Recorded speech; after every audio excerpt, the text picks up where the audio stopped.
Hey everyone, hope you're doing good. For today's Second Life video, I've got a very quick Firestorm tutorial for you.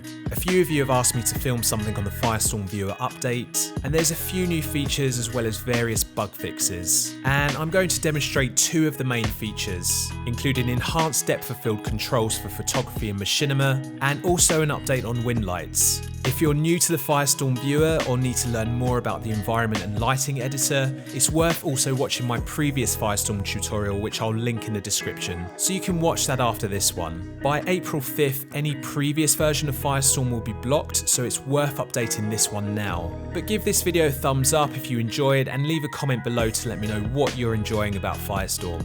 So before updating, it's always recommended that you make a backup so that you don't lose any of your settings. Something I can honestly say I've never done. But with Second Life viewers, we know it's better to edge on the side of caution. So to do this, just simply go to Preferences, select Backup and Restore, set your file path and then click Backup Settings. And if you ever need to restore it, just follow the same route but click Restore Settings instead.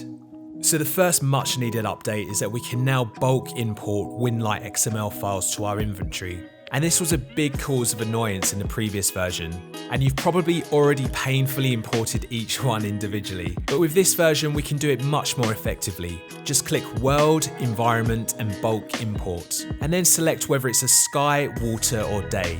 And I'm going to import these Satomi Windlights. I'm just holding down my Shift button, selecting my files, and then clicking Open. And you'll see a message to say that they're being imported, and voila! Then I can just go into my photo tools and find the Windlights in my list. I'm scrolling through these ones just by hitting the arrow icon, and you can see it instantly updates my scene.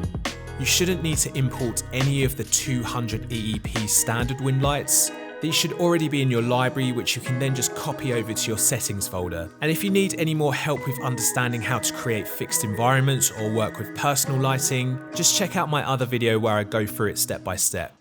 So the next best feature of this update is the enhancements to depth of field control. And this is what many Second Life photographers use to blur everything with the exception of what your camera is focused on. But with this Firestorm update, you can just take it a step further and enable depth of field to follow your camera.